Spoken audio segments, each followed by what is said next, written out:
Hey guys, you're watching Let's Talk About Prepping. I'm Tyler, your host, and in this video, we're going to take a day trip over to Farragut State Park, the largest state park in the state of Idaho.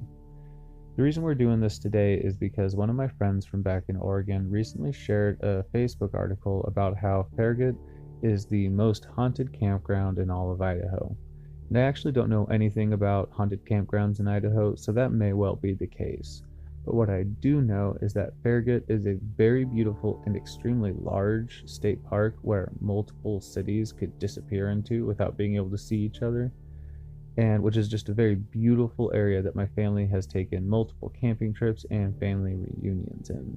So, since it's within day trip distance of me and I had the time today, I went ahead and took a day trip over there to share some of this beautiful area with you. Now, Farragut is originally a naval training station and eventually college, and at one point German POW base during World War II. And this is where the article got its claims of hauntings, that supposedly restless and unhappy sailors and German POWs haunt this area. And I've never experienced that or heard about that until that article popped up, but I guess I can't say that it's not true. Now, I've never actually been around the lake or the brig, which is where supposedly a lot of the haunting goes on, but I have spent a good bit of time in the other parts of the park and never experienced anything like that. So today we're just going to take a trip around the park, look at some of the signs and some of the area. Now, if you don't have the time to watch this whole video today, I will be putting up a condensed version to share over on Facebook, and I'll put a link to that down in the description down below. Anyways, I hope that this is interesting for you guys, and I hope you're all doing well out there.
For distinguished conduct in the line of his profession, extraordinary courage, and disregard of his own safety during the attack on the fleet in Pearl Harbor by Japanese forces on December 7, 1941. During the height of the strafing and bombing, Chief Boatswain Hill led his men of the line handling details of the USS Nevada to the quays, cast off the lines, and swam back to his ship. Later, while on the forecastle, attempting to let go the anchors, he was blown overboard and killed by the explosion of several bombs.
For extraordinary courage and conspicuous heroism above and beyond the call of duty while in charge of a repair party during an attack on the USS Neosho by enemy Japanese aerial forces on 7th May 1942.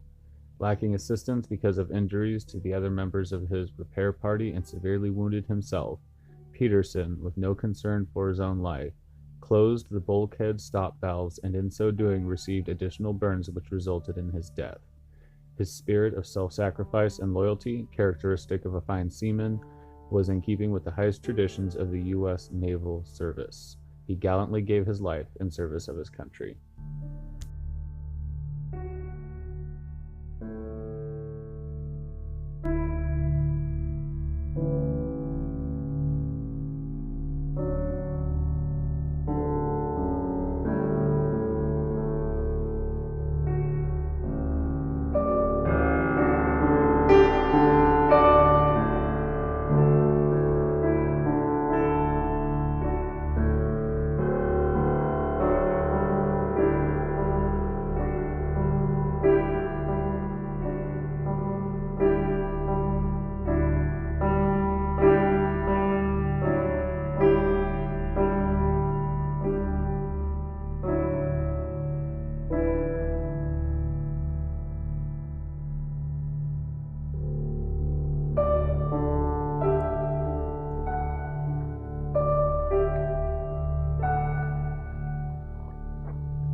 For extraordinary heroism and conspicuous intrepidity above and beyond the call of duty during action against enemy Japanese forces off Savo Island on the night of 11 to 12 October and again on the night of 12 to 13 November 1942.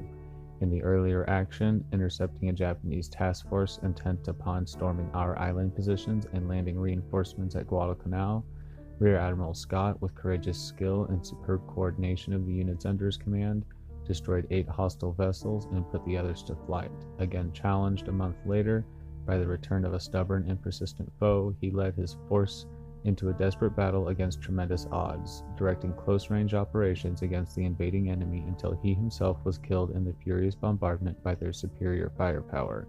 On each of these occasions, his dauntless initiative, inspiring leadership, and judicious foresight in a crisis of grave responsibility contributed decisively to the rout of a powerful invasion fleet and to the consequent frustration of a formidable Japanese offensive. He gallantly gave his life in the service of his country.